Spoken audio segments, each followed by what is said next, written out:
Very first question. Go ahead and tell us about yourself. Name and everything. My name is Sylvia Shults. I am a paranormal reporter. I'm a paranormal investigator, and I go out and sit in dark, spooky places so that you don't have to. I come back and tell you all about it. Hmm. Okay. So what got you into being a paranormal activity observer, or how did you put that again? A paranormal reporter. Okay. Yeah, What got observer, you? very good way to put it. I have always loved ghost stories. I've always been fascinated with the strange and the mysterious, and ghosts certainly do fit into that category. And then when I got a little older, I got very interested in history and realized very quickly on that you can't understand the ghost stories of a place without knowing the history behind it, because that's why we have these stories, is because of the history, the events that took place dozens or hundreds of years ago.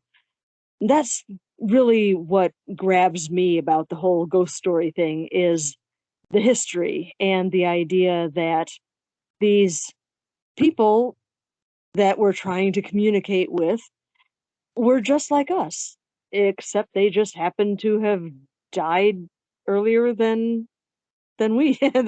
They're already dead. Um, Mhm. Yeah. yeah, it's just it fascinates me, and it also, there's a kind of a spiritual aspect to it, I guess. There's the fact that I have made communications every once in a while with people who have passed on really gives me a sense of security that there is an afterlife for all of us. And that's very comforting to me. Okay. So you've actually seen and encountered ghosts or spirits, or however you would refer to them.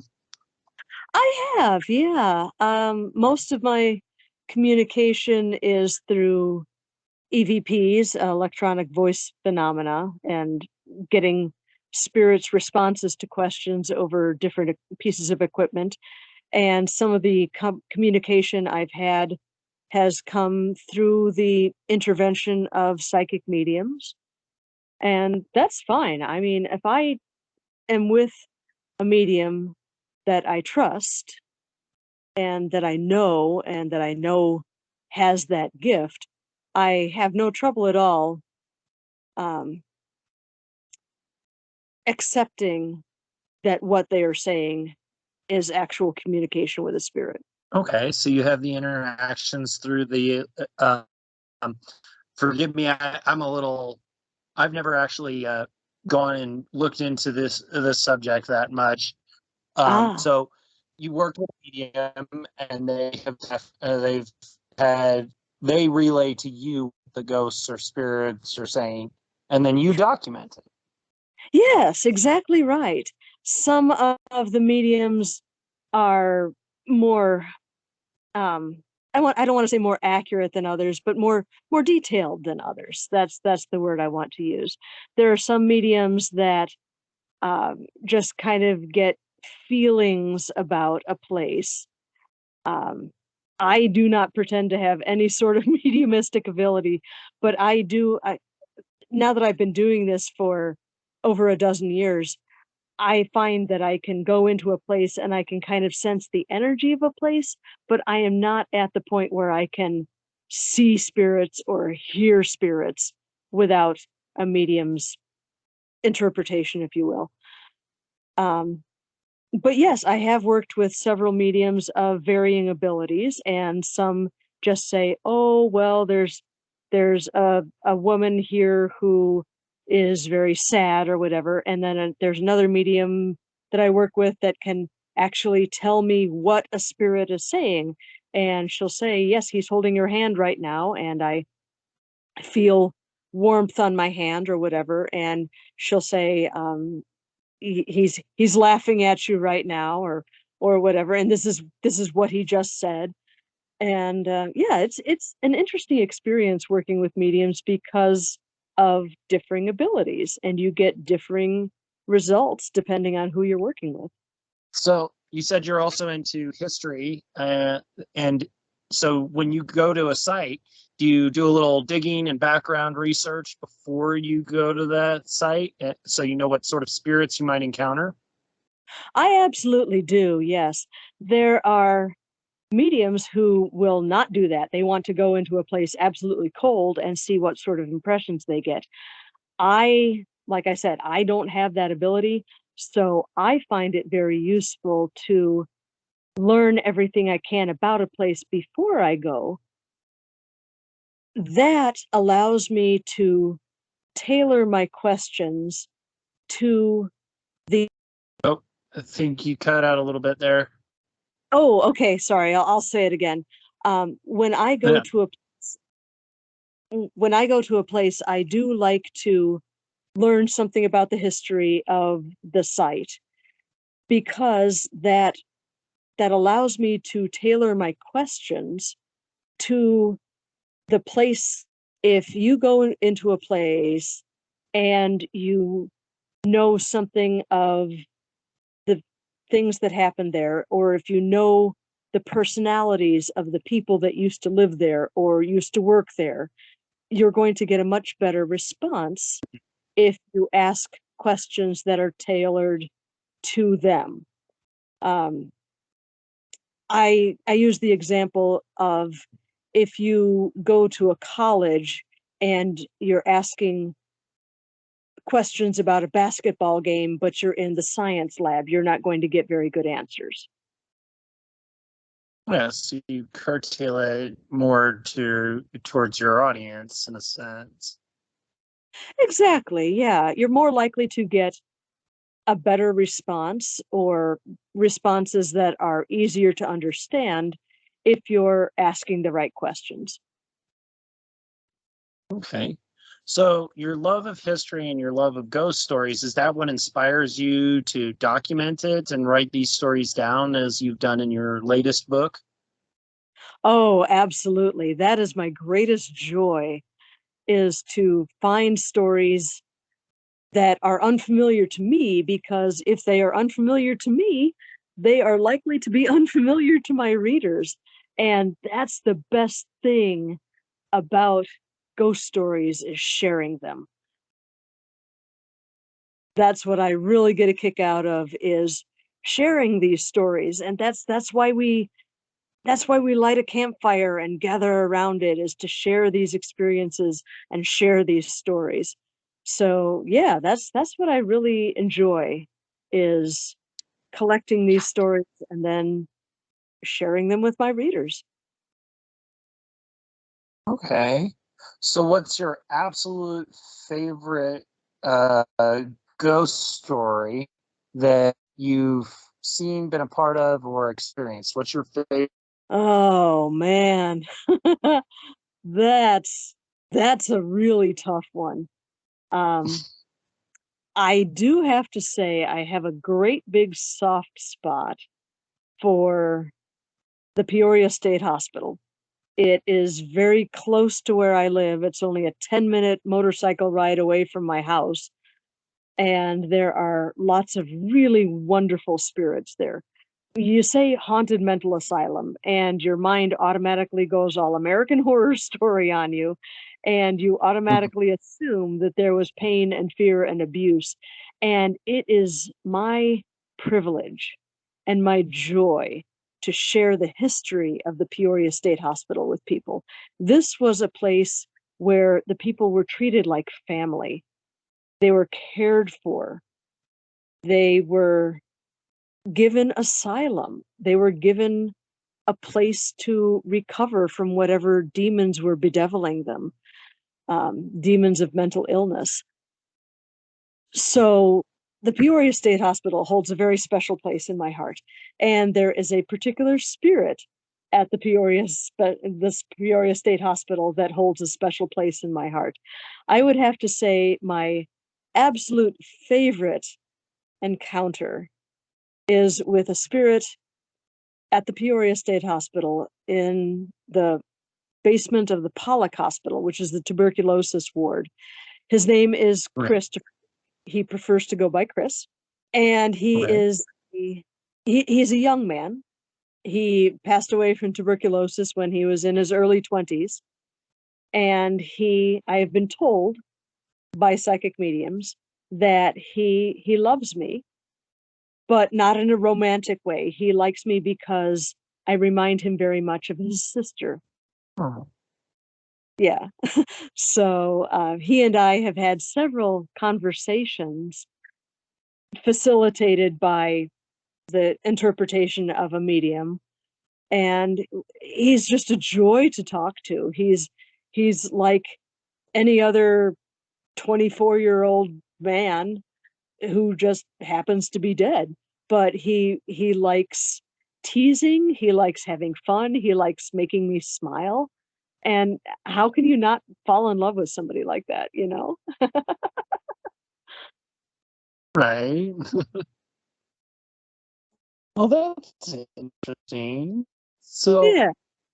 when you go to sites, when you go to these sites, is there one that stands out as your least favorite experience? Yes, Or absolutely. they just- Oh, I will never, ever, ever, ever go to the Sally House again. The Sally House is in Atchison, Kansas, and it has that name because there is an entity there that researchers have named Sally because of her lore is that the house used to be the home of a doctor, and he had his office in the kitchen of this house. And there was a little girl. The story goes, the legend has it that there was a little girl who lived next door to the house that came down with an attack of appendicitis, acute appendicitis. And her mother brought her to the doctor's office, and the doctor laid the kid on the kitchen table and had to operate immediately. No anesthetic or anything, but the girl died anyway. And supposedly her name was Sally. That's why it is called the Sally House.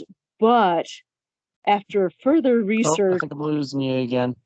okay, um, after further research, you know what? I'm going to go into another room and see if I can't get a better signal there.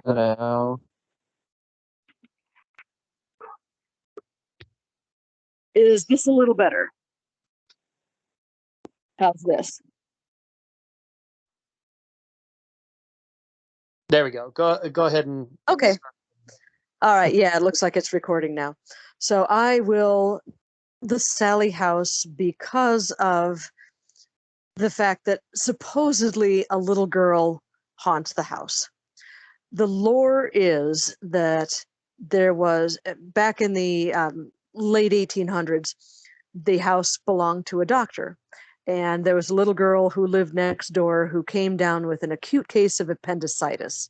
And her mother brought her to the doctor's office, and the doctor had to operate immediately on the kitchen table, no anesthetic or anything, but the girl died from appendicitis anyway, no matter what the doctor did. Supposedly, this little girl's name was Sally. This cannot be documented at all, um, but people still call it the Sally House. After a lot of research and people's personal experiences of living in the house, people have come to the conclusion that this entity that haunts the Sally House is not a little girl at all. It is a demon masquerading as a little girl. Oh, Yeah. Very nasty, very vindictive.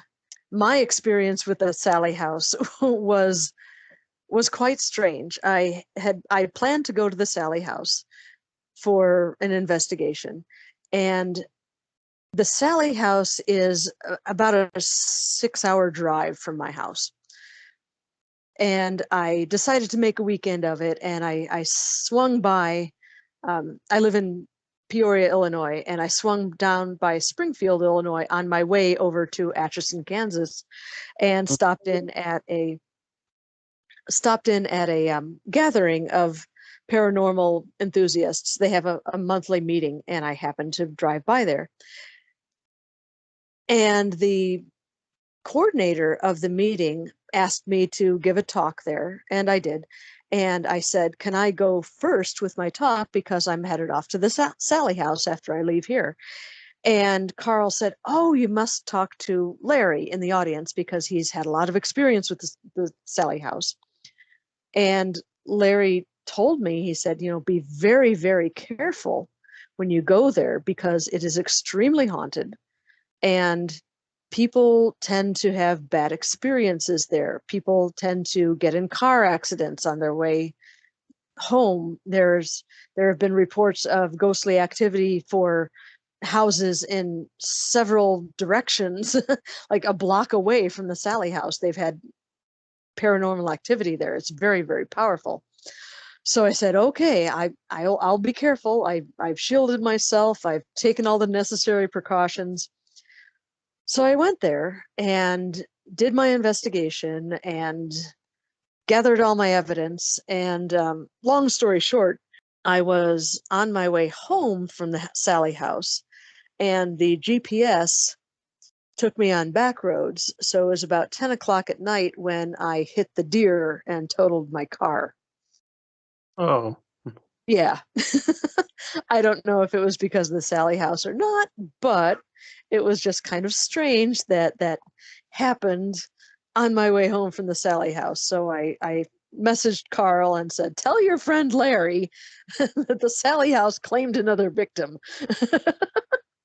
So I'm just not, yeah, I'm just not going to touch the Sally house with a 10-foot pole anymore. Okay. What was your favorite piece of work that you've done? Oh man, that is really, really, that's another tough question. Gosh, I know in your favorite child, I know. exactly. Well, I got a great deal of satisfaction from doing Days of the Dead. That is a book of 366 ghost stories, one for every single day of the year, including Leap Day, which I was very, very proud of. And I was very proud of myself. I think I should get a gold star for not using the St. Valentine's Day Massacre in Chicago, Illinois for February 14th. I found a different story. I didn't pick the low-hanging fruit for February 14th. Instead, I found a story about a ghost that haunts a chocolate shop in Sheffield, England. A woman who was jilted at the altar, left at the altar, and she now haunts a chocolate shop. The shop is in a building. Of course, it's England, so everything's old. She used to live there, and she hanged herself after she was left at the altar. So now she haunts the chocolate shop. Still there? I'm still here. I've been talking this whole time. Have you not heard me? I'm sorry. Hello? I'm still here. I promise. I got a great deal of satisfaction from doing the Dead. That is a book of 366 ghost stories, one for every single day of the year. So I think I should get two for not using. Come on, don't cut out. Oh, I'm going to write about that, but it's going to be for a different book. Oh, Really? are you back? I'm back. And it says it's still recording. Yeah. That was Okay. weird. Okay, so 366 ghost stories, including Leap Day, and Yes. and that was your favorite piece of work. Well, I got a lot of satisfaction from doing that book. One of my favorite books to write was Spirits of Christmas. That is over 120 stories of Christmas Eve and Christmas Day and ghost stories from the darkest part of the year and holiday ghost stories. So that was just a bunch of fun. Oh, And yeah, that was a blast to write. okay. The one that is the book that is coming out at the end of this month is called Gone on Vacation. It is haunted zoos, museums, and amusement parks. Ooh. So that was just a ton of fun to write and research because I got to go to zoos and museums and amusement parks. Oh, what a horrible way to research things. All right. Oh, Oh, oh, oh. Oh goodness. Yeah, that was a okay. lot of fun. So, what's your least favorite work that you've done? Oh man. Well, when I was a little baby ghost investigator, the very first book I wrote was called Ghosts of the Illinois River, and I enjoyed doing that. I learned a lot from doing that. I started off writing fiction and moved into nonfiction with that book. So it taught me a lot about writing nonfiction. It taught me a lot about writing ghost stories, but I was unhappy not with the content, but with the layout of the book. The publisher was very kind of lazy with the artwork. I'll just leave it at that. I was just not happy with the way the book looked on the inside. Oh, okay. Yeah, that's about it. Okay. So, when you're writing these books, is there any intent, like anything you're trying to convey through your work? Anything you want your readers to really take away? Oh boy, that is a great question. I want, through my writing, for people to realize that ghost stories don't have to be scary. Spirits aren't Okay. necessarily terrifying. I mean, they can be, don't get me wrong. If you go to a battlefield, say Gettysburg or somewhere, you can run into some very tortured souls that are just reliving horrible moments in their lives or reliving their deaths over and over again. And that is really an awful thing. But not all ghost stories are terrifying. And not all ghosts are terrifying. And that is what I want people to take away. The fact that, like I said at the beginning of the conversation, these people are us. They just lived earlier in time than we did. But other than that, they're us. So why be terrified of them? Why be scared? That's the So, way I what feel are about it. well, and that makes sense. I mean, the ghosts and spirits and all that of the deceased would definitely be us in the same sense, right? Yeah, yeah, exactly. And when I was a little kid, I was terrified of ghosts. I would devour ghost stories, but I was scared crapless of them.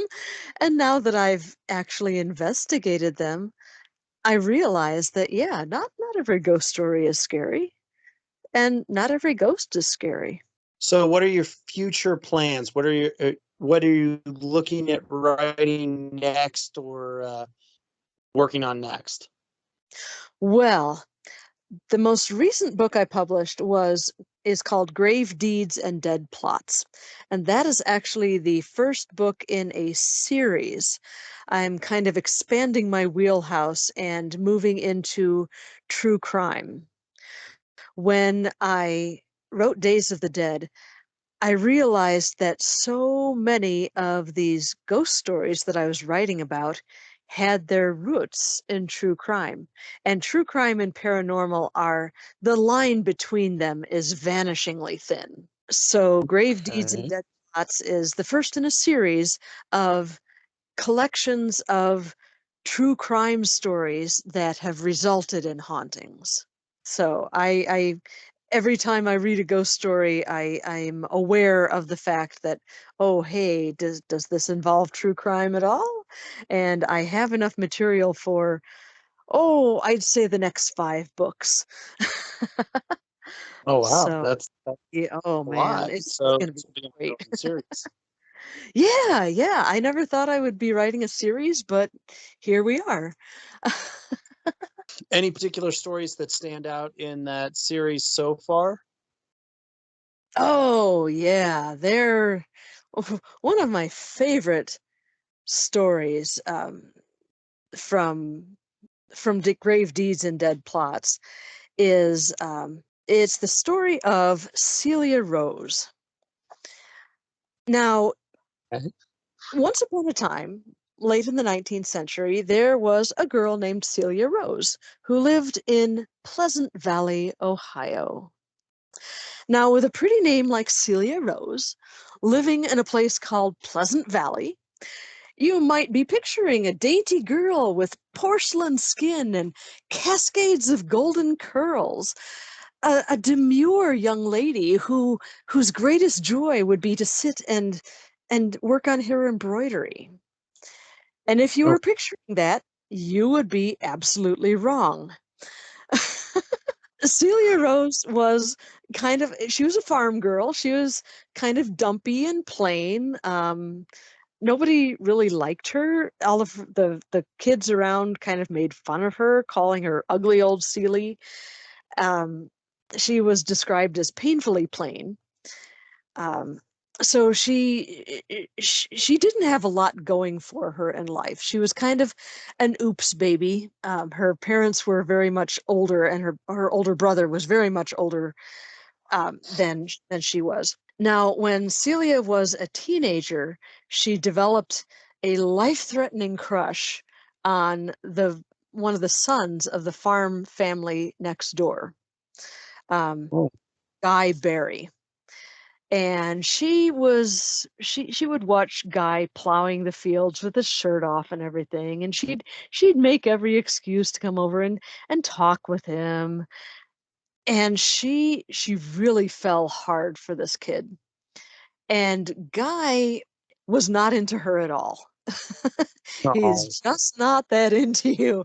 So yeah, and Guy's father, George, realized that this was going on, and he went and talked to Celie's father and said, "Look, you have to rein in your daughter. She's distracting my boy, and she thinks she's going to marry him, and just making a nuisance of herself." So Celie's father, David, talked to her and said, "Look, you got to snap out of this. You got to let go of this romantic idea that you have that you're going to marry this guy, because he's not going to marry you." And Celie did not want to hear this at all.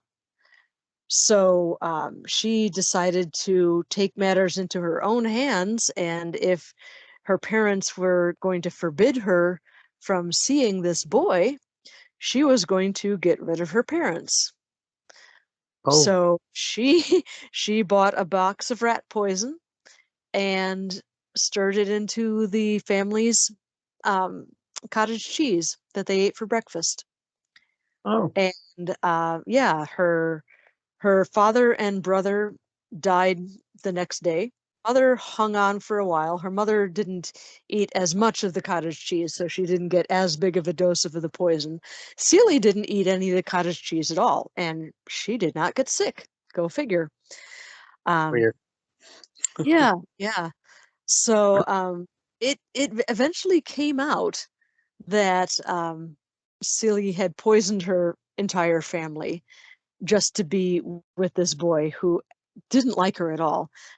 And yeah, the sheriff arrested her and put her in jail, and basically got one of Celie's school friends to sit in the jail cell with her and spin a tale about, "Oh, I've got this boy that I've got a crush on, but my parents won't let me see him. What do I do?" And Celie said, "Oh, just poison them all. That's what I did."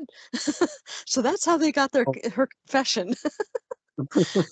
Yeah. So yeah, she was tried and found not guilty by reason of insanity.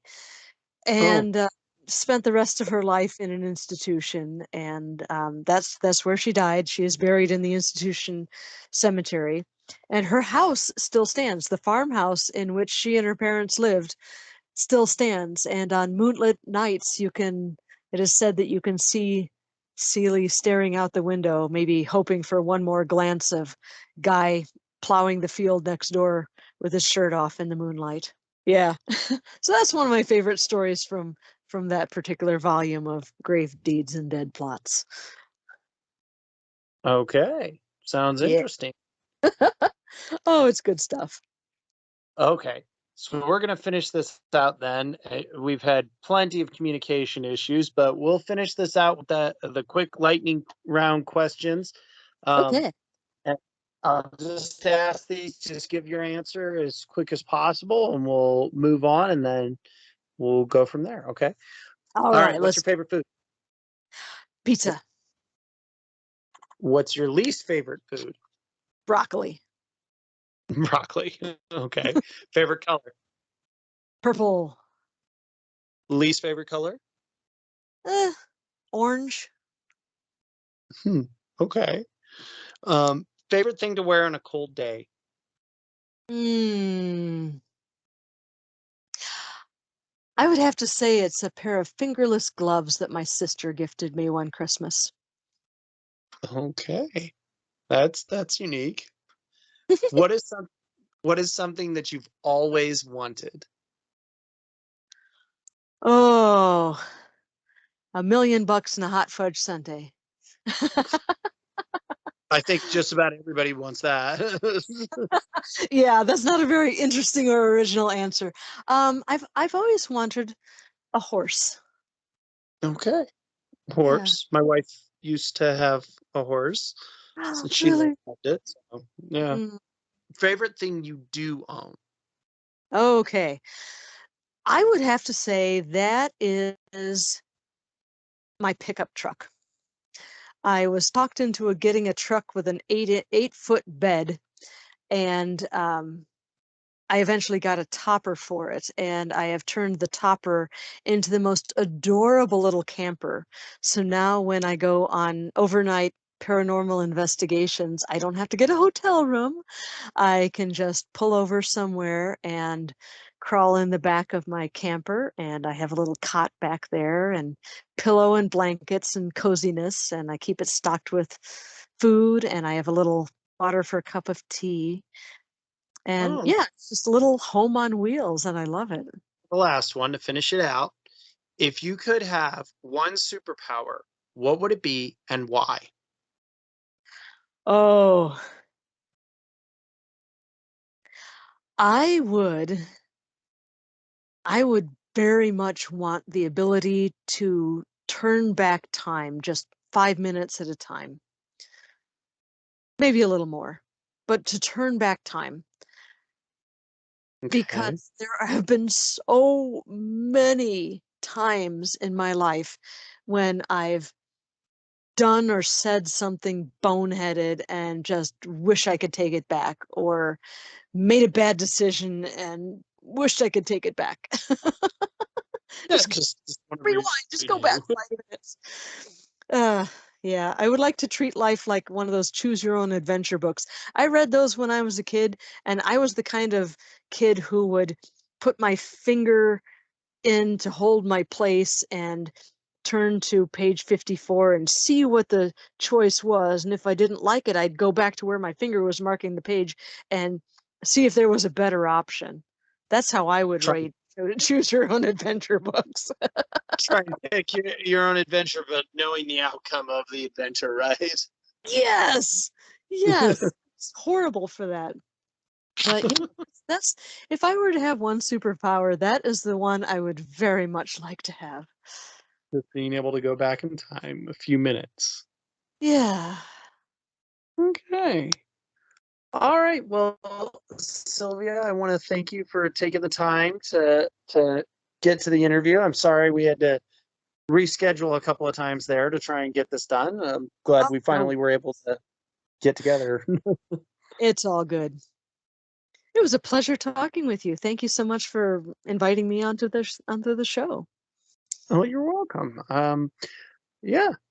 Well, thank you for coming on, and thank you for sharing the tales about your stories. And uh, I will definitely be putting a link into the video and the podcast when it comes out. Fantastic.